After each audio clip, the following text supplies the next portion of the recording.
Hello friends, welcome to my channel green house. अगर आपके पास घर में बहुत सारे फूलों के पौधे हैं जैसे कि गुड़हल, गुलाब, मोगरा, अपराजिता और आपके पौधे फ्लावरिंग नहीं कर रहे हैं, तो आज की इस वीडियो में मैं आपके साथ शेयर कर रही हूँ एक ऐसा नेचुरल फर्टिलाइज़र जो कि बेस्ट सोर्स है एनपीके का। ये एक ऐसा फर्टिलाइज़र है जिसमें कि भरपूर मात्रा में नेचुरल एनपीके पाया जाता है। सिर्फ एनपीके ही नहीं, ये जो खाद मैं आपको बताने वाली हूँ आज के इस वीडियो में, इसके अंदर बहुत अच्छी मात्रा में मैग्नीशियम सल्फेट भी पाया जाता है, यानी कि ये एक नेचुरल सोर्स है। ये एक ऐसा नेचुरल फर्टिलाइज़र है जो कि पूरी गर्मी आप अपने पौधों के लिए बना सकते हैं, क्योंकि इस फर्टिलाइज़र को बनाने के लिए जो भी चीज़ें हैं वो बहुत ही आसानी से गर्मियों में आपको अपने घर में ही मिल जाएगी। ये चीज़ें वेस्ट होती हैं, लेकिन आज के बाद इनको आप कभी भी वेस्ट समझकर फेंकना मत। बस एक बार अपने गुड़हल, गुलाब, मोगरा, पाटुलाका या फिर अपराजिता, जितने भी एसिड लविंग प्लांट है, ऐसे पौधे जो कि एसिडिक मिट्टी को पसंद करते हैं, सब में आप डाल दो। ये बेस्ट सोर्स है नेचुरल एनपीके का। तो फ्रेंड्स, ये एनपीके क्या है? एनपीके एनपीके सभी लोग बोलते रहते हैं। तो एनपीके का मतलब होता है नाइट्रोजन, पोटाशियम और फास्फोरस। ये जो तीन चीज़ें हैं, ये सभी पौधों के ग्रोथ के लिए बहुत ज़रूरी होते हैं। अगर आपका पौधा कोई भी ग्रोथ नहीं कर रहा है, विकास बिल्कुल भी आपके पौधे का रुका हुआ है, कोई भी फूल आपका पौधा नहीं निकालता है, तो इसका मतलब आपके पौधे के अंदर इसमें से कोई ना कोई चीज़ कम है। फ्रेंड्स, आप मार्केट से भी एनपीके खरीद करके अपने पौधों को दे सकते हैं, लेकिन बहुत सारे लोग ऐसे होते हैं जिनके घर में सिर्फ 2-4 पौधे हैं। तो अब इसके लिए हम एनपीके खरीदने के लिए मार्केट में जाने की ज़रूरत नहीं है। इसके लिए आप कुछ नेचुरल चीज़ें हमारे घर के अंदर ही हैं जो कि नेचुरल सोर्स है एनपीके का और मैग्नीशियम सल्फेट का। मैग्नीशियम सल्फेट अगर हमारे पौधे को अच्छी मात्रा में मिलती है तो जो पत्ते बहुत ही सुंदर और हरे रंग के निकल करके आते हैं। तो अब हम क्या करें कि हमारे पास घर में वो कौन सी चीज़ें हैं जो बेस्ट सोर्स है, नेचुरल सोर्स है एनपीके का और मैग्नीशियम सल्फेट का। तो आज की इस वीडियो में मैं आपके साथ शेयर कर रही हूँ कुछ ऐसे खाद और इनको बनाने का तरीका और इनको आपको डालना कैसे है। सही तरीके से बनाना और सही तरीके से डालना बहुत ज़रूरी है। अगर आप किसी भी खाद को गलत तरीके से देते हैं अपने पौधे में, तो आपका पौधा फ़ायदा पहुँचाने की बजाय उसको नुकसान भी हो सकता है। तो फ्रेंड्स, यहाँ पर कई तरीके के फर्टिलाइज़र आप देख सकते हैं। ये सारे नेचुरल फर्टिलाइज़र हैं और इनको मैंने बनाया कैसे है, इनकी जानकारी मैं एक एक करके आपको दे रही हूँ।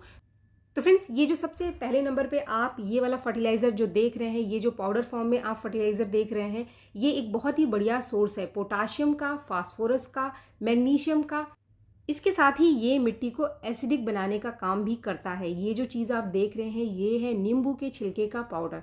तो फ्रेंड्स, नींबू के छिलके का पाउडर आप कैसे बनाकर अपने पौधे को दे सकते हैं, इस वीडियो को देखने के बाद, आज के बाद आप कभी भी नींबू के छिलकों को मत फेंकना। अगर आपके पास 2-4 पौधे भी हैं, तब भी आप इन छिलकों को कभी भी ना फेंकें, क्योंकि इनके अंदर बहुत अच्छी मात्रा में जो न्यूट्रिशन मैंने आपको बताया, ये सारे के सारे हैं। इसके अलावा इसमें नाइट्रोजन की मात्रा भी मिल जाती है। इसका इस्तेमाल आप गुड़हल, गुलाब, मोगरा, अपराजिता और पाटुलाका सभी में इस समय कर सकते हैं। इसको बनाना बहुत ही आसान होता है। जो नींबू के छिलके आपके घर के अंदर निकलते हैं, तो कुछ दिन के जो नींबू के छिलके हैं, आप इनको अच्छे से धूप में सुखा लो। इतना अच्छे से सुखाना है कि आप देख सकते हैं कि ये आसानी से हाथ से टूट रहा है। इसके बाद इन छिलकों को आप ग्राइंडर मिक्सर में डाल करके एक मोटा मोटा पीस करके पाउडर तैयार करके रख लो। ये पाउडर आप कितने दिन तक भी रख सकते हैं, यानी कि महीनों भी आप स्टोर करके किसी ढक्कन वाले डब्बे में बंद करके रख दोगी, ये खराब नहीं होगा। किसी भी छिलके का पाउडर बना करके रखने का यही फ़ायदा है कि ये आपको जब ज़रूरत लगे कि हमारे पौधे को खाद चाहिए, उस समय इसको दे दो। तो फ्रेंड्स, ये तो था हमारा पहले नंबर का फर्टिलाइज़र, नींबू के छिलके का पाउडर। अब हमारा जो दूसरे नंबर का फर्टिलाइज़र आप देख रहे हैं, ये भी एक ऐसा ही पाउडर है जिसके अंदर बहुत अच्छी मात्रा में नाइट्रोजन, पोटाशियम, फास्फोरस के साथ मैग्नीशियम भी है। सल्फर की मात्रा भी इसके अंदर पाई जाती है। तो फ्रेंड्स, ये पाउडर क्या है और इसको आपको कैसे बनाना है? ये जो पाउडर है, ये है संतरे के छिलके का पाउडर। और संतरे का छिलका भी आपको गर्मियों में बहुत ही आसानी से मिल जाता है। बनाने का तरीका ऐसा ही है कि छिलकों को आप पहले अच्छे से धूप में सुखा लो और सुखाने के बाद इन छिलकों को आपको वैसे ही पीस लेना है जैसे सूखे नींबू के छिलकों को पीस करके पाउडर बनाया था। तो बिल्कुल तरीका वैसा ही है। इन दोनों ही फर्टिलाइज़र को आपको बिल्कुल वैसे ही बनाना है जैसे कि मैंने आपको पीछे बताया। इसके बाद जो तीसरे नंबर का हमारा फर्टिलाइज़र है, वो है लिक्विड फर्टिलाइज़र।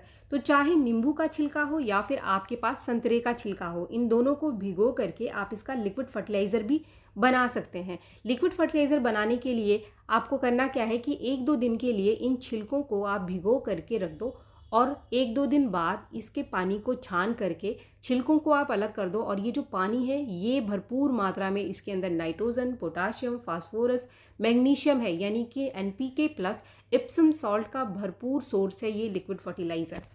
लेकिन इस पानी को आपको सीधे अपने पौधे के अंदर नहीं डालना है। जितना पानी आपका बन करके तैयार हुआ है उतना ही और पानी मिलाकर पहले आप इसको डाइल्यूट कर लेना। तो फ्रेंड्स, हमारे पास यहाँ पर 3 नेचुरल बेस्ट फर्टिलाइज़र तैयार हो गए हैं पौधे में डालने के लिए।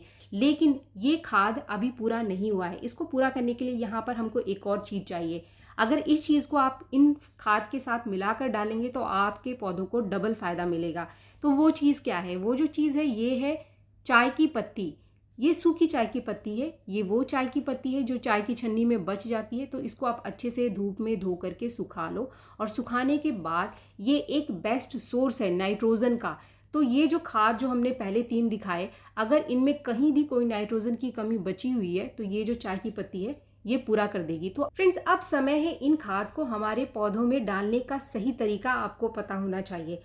मैंने आपको इतने सारे खाद बताए, तो इसका मतलब ये नहीं कि आप सभी को एक साथ अपने पौधे में डाल दो। ये सारे खाद मैं आपको मेरे अलग अलग पौधों में डाल करके दिखाने वाली हूँ, यानी 2 से ज़्यादा आपको अपने किसी भी पौधे में एक साथ नहीं देना है। तो सबसे पहले यहाँ मैंने लिया है गुलाब का पौधा। मेरा गुलाब का पौधा लगा हुआ है एक 10 इंच के पॉट में। यहाँ पर जो सबसे पहले मैंने चीज़ डाली वो डाली मैंने 2 चम्मच चाय की पत्ती। अब चाय की पत्ती के बाद ये जो हमारा लिक्विड फर्टिलाइज़र मैंने बनाया था संतरे के छिलके का, इसमें से आधा मैं मेरे इस पौधे के अंदर दे दूंगी। अब टाइम है दूसरे पौधे के अंदर देने का। ये मेरा लिक्विड फर्टिलाइज़र बच गया है तो इसको मैं दूसरे पौधे में देने वाली हूँ। इसके लिए मैंने लिया है ये मेरा अपराजिता का पौधा। तो अपराजिता के पौधे में भी मैं इसी तरीके से, जैसे कि मैंने 2 चम्मच गुलाब के पौधे में 2 चम्मच चाय की पत्ती डाली, वैसे ही 2 चम्मच आपको इसमें भी चाय की पत्ती पहले डाल लेनी है। इसके बाद जो बचा हुआ ये लिक्विड मेरा फर्टिलाइज़र है, इसको मैं इसके अंदर डाल दूंगी। तो आप देख सकते हैं कि ये जो लिक्विड फर्टिलाइज़र बनाया था इसको मैंने मेरे 2 पौधों के अंदर डाल दिया है। अगर आपका पॉट का साइज़ बड़ा है, बहुत ज़्यादा बड़ा है आपका पौधा, तो आप 5 चम्मच चाय की पत्ती के साथ ये जो लगभग 1 लीटर के आसपास लिक्विड फर्टिलाइज़र बन करके तैयार हुआ है, सबको एक ही पौधे में आप दे सकते हैं। फ्रेंड्स, इसमें से कोई भी फर्टिलाइज़र आप अगर अपने किसी भी पौधे में डालेंगे तो आपको 15 दिन में एक बार देना है। दोबारा अगर देना है तो 15 दिन के बाद ही आपको देना है।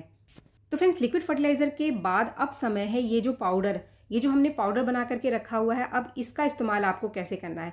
तो इसके इस्तेमाल के लिए मैं इसको मेरे 2 अलग पौधों में डालने वाली हूँ। सबसे पहले इसको मैं मोगरा के पौधे में आपको डाल करके दिखाने वाली हूँ। तो यहाँ हमारे पास है 2 पाउडर, नींबू के छिलके का पाउडर और संतरे के छिलके का पाउडर। लेकिन दोनों को ही आपको नहीं लेना है, सिर्फ दोनों में से एक ही आपको इस्तेमाल करना है।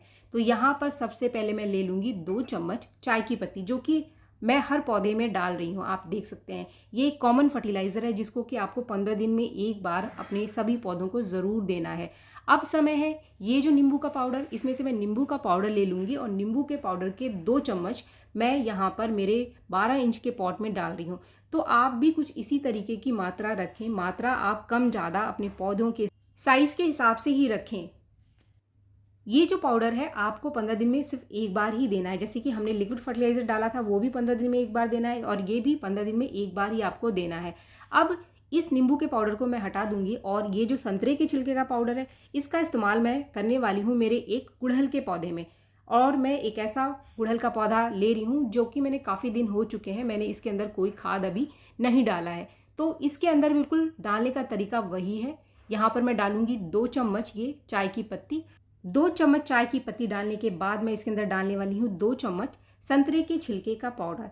फ्रेंड्स, मैंने जितने भी पौधे आपको दिखाए सभी में ये कोई भी खाद डालने से पहले पौधों की मिट्टी की आप थोड़ी सी गुड़ाई ज़रूर कर लेना। आजकल गर्मियाँ काफ़ी ज़्यादा बढ़ गई हैं, तो दोपहर में कभी भी कोई खाद आप अपने पौधे को ना दें, चाहे आप कोई नेचुरल होममेड खाद ही क्यों ना दे रहे हो।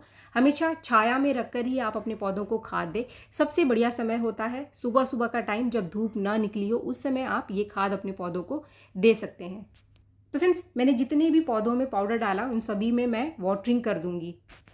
फ्रेंड्स, इन खाद को देने के बाद अगर आपको कोई और खाद अपने पौधे को देना है तो कम से कम हफ्ता 10 दिन का अंतर आप ज़रूर रखें। ऐसा नहीं है कि आज मैंने आपको ये वाला खाद बताया तो आप इसको डाल दो और कल कोई और खाद अपने पौधे को दे दो। ऐसी गलती आप बिल्कुल भी ना करें। गर्मियों में दो फर्टिलाइजेशन के बीच, यानी एक खाद आपने दिया और दूसरा खाद आपको देना है, तो इसके बीच आप कम से कम हफ्ता 10 दिन का गैप ज़रूर रखें, वरना पौधे को फ़ायदा होने की बजाय पौधे को नुकसान भी हो सकता है। तो फ्रेंड्स, कोई भी एक खाद, जो मैंने आपको सारे खाद बताए उसमें से कोई भी एक खाद जो आप आसानी से बना सको, अपने गुड़हल, गुलाब, मोगरा, अपराजिता या फिर पाटुलाका में ज़रूर डालो। आपका पौधा जो कि फूल नहीं दे रहा था, ग्रोथ नहीं कर रहा था, वो भी ग्रोथ करना स्टार्ट कर देगा और बहुत सारे फूलों से भर जाएगा। तो वीडियो अगर आपको पसंद आया तो एक लाइक ज़रूर करें, और मेरे चैनल को आपने अब तक सब्सक्राइब नहीं किया है तो मेरे चैनल को सब्सक्राइब भी ज़रूर कर लें। मिलते हैं मेरे नेक्स्ट वीडियो में, तब तक के लिए थैंक यू।